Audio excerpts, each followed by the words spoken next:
I'm Michelle Jana Chan, and welcome to Fast Track's Insider Guide, top tips on where to go over the coming months.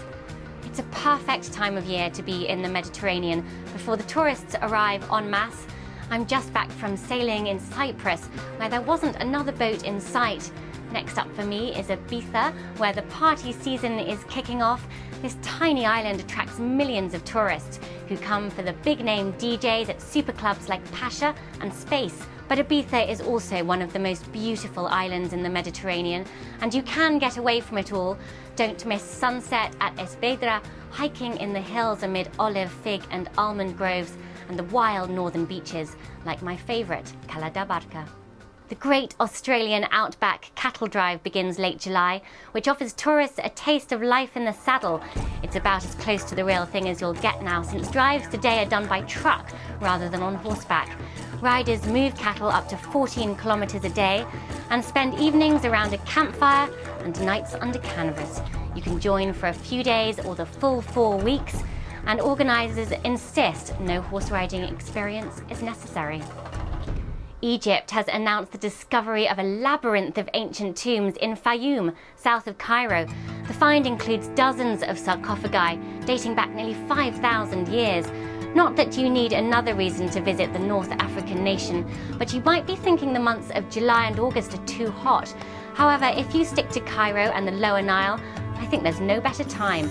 Egypt has some of the world's most congested tourist attractions, and it's this time of year when places like the pyramids are at their quietest. Prices are generally lower too. Dig out your dancing shoes for some tango in Buenos Aires.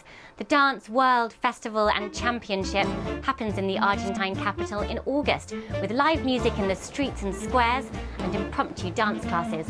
While you're here, don't miss a night at the opera at Teatro Colon, just reopened after 4 years of refurbishment and world-renowned for its perfect acoustics. Try to get a ticket in the upper tier, which go for less than £1, yet the sound is said to be the best in the house. No surprise then that these seats are referred to as Paraíso or Paradise.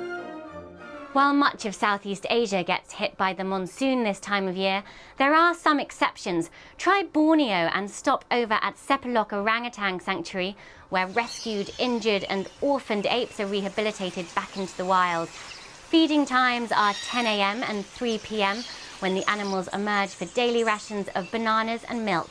But get there early, as it can get crowded. And don't forget to switch off your flash, which understandably bothers the orangutans. Istanbul, one of this year's European capitals of culture, is a hub of arts events through 2010, including the new Museum of Innocence, documenting contemporary daily life in the city. On July 18th is the International Cross-Continental Swim, when participants will aim to swim the breadth of the Bosphorus from Europe to Asia. I confess I have registered, but I'm not feeling very confident. If that falls through, I know where I'll be.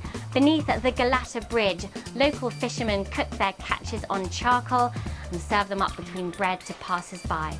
Fresh fish cooked by the Bosphorus. It doesn't get much better than that. Thanks for checking in with Insider Guide and my top tips over the coming month. If you'd like to tell me about something special happening in your part of the world, do write to me at fasttracktravel, that's all one word, at bbc.co.uk. Happy travelling, and join me again next time.